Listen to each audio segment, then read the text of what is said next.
transition pictures for Maya Angelou. Being honest, I don't know much about Maya Angelou. I do know that she has the kind of biography that makes your life look like you lived it in a couple of seconds. She's done so much. I think she was a prostitute when she was younger and a pimp, unbelievably. And she was a nightclub singer and an actress and a TV producer. And she was, of course, a political activist at one time alongside Malcolm X and Martin Luther King Jr. She was really, really famous when she wrote the book I Know Why the Caged Bird Sings, which was autobiographical about her early life. And I think some schools tried to ban it because it had a lot of sexually explicit stuff in it. But she's always been very, very open about her life. When I went into the energy, she was in a tunnel, you know, the metaphorical tunnels that I always see in these things that symbolize the entry process. It wasn't the main one, though. It was high up there, a little tunnel. And there was a conveyor belt in this tunnel. There was something on the conveyor belt, actually. I'm not sure what it was. I couldn't see it, but it came at regular intervals. And she was standing by it, looking at the conveyor, going, now, what do I do here? You want me to walk down there? You know, down the tunnel? I think I would rather sit on the conveyor and be delivered to where I'm going. And she climbs on the conveyor, and it just takes her smoothly along this little high side tunnel and delivers her on the other end, where she surveys the more familiar scene that I normally see of the tunnel and the cave and whatever. Always a metaphor for this whole process. And she stands there and she goes, I'm supposed to do what now? Where do I go, my dear? There's a balcony there, actually. And she stands there and she goes, there's nobody to greet me? She was a Baptist, actually, with sort of unity leanings. So it's possible that she was another one of those who thought God would meet her, or Jesus.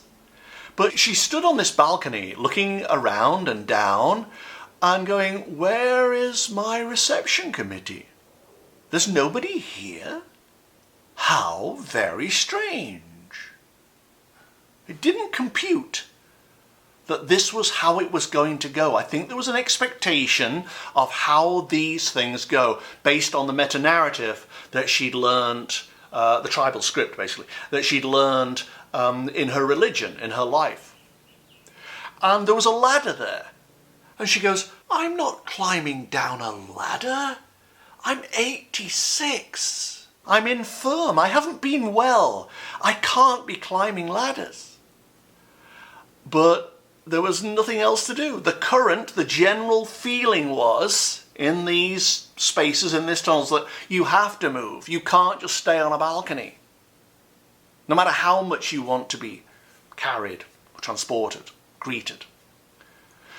So she climbs down this ladder, gradually, as she goes, letting go of all her preconceptions and mortal expectations. She sat down and said, I'm just going to rest my bones here until somebody comes to get me. And of course, what that smacks of is privilege or entitlement or whatever. But I actually think that it wasn't that. I think that she just was ill for a while before she died, maybe, and was obviously in her 80s too. And she was carrying that mindset with her into the transition process.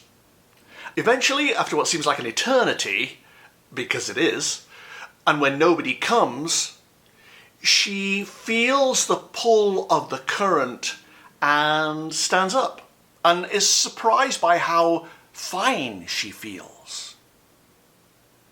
Not achy or ill or anything. She just feels fine. And she moves over a little bit freer than she expected.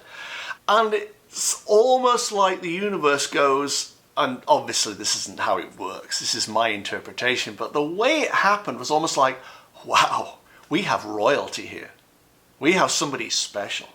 Let's go and get her. Let's send a car for her. That's what it felt like. Because the usual force of grace that I see coming down the tunnel went the whole way. Sometimes it doesn't even arrive until later, but it came down the whole way and it lifted her and said, oh yes, you must come with us. You are very much wanted here. And she was transported, as she'd wanted to be, along the tunnel. There was no resistance, there was no hold-up, there was no, oh wait, I've got to shed this encumbrance before I go. It's like, no, I'm at peace with this. This is my turn. I'm going to embrace it. But as she moved, there were rectangular blocks just floating in what would be mid-air if this was a real cave, but just floating, different shapes, like the blocks that children have when they're young and they put them one on top of the other and then they knock them down and so on. Blocks floating.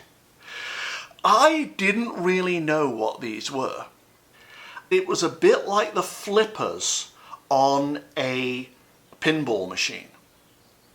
Their positioning guided her home, similar to lights on an airport runway.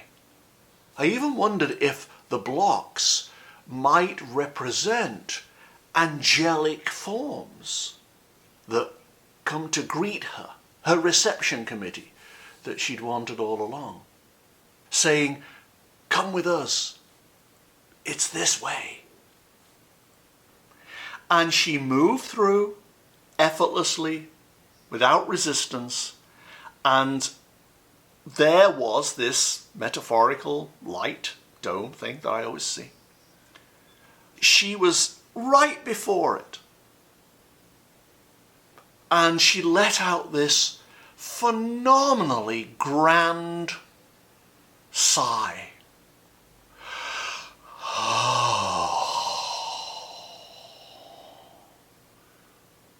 Of wonder, maybe? Of relief? But also maybe understanding. Like, oh, that's what it's about. This is what it means to come home. And at that moment, she just went straight into it. Straight into the light. It got brighter as she went into it. Went straight in. And then all these blocks, these guiding blocks that had been there, they followed her in. So everything went into it. In, closed around her, and she was gone. So composed, so ready. Not imperious like I thought at the beginning. And don't you know who I am? I'm Dr. Maya Angelou. It wasn't that. This was simply about acceptance and taking her expectations and melding them with the reality of what the transition was. And it was glorious. Because she didn't fight it. She just embraced it. Oh. Like that. Amazing. The feeling was amazing.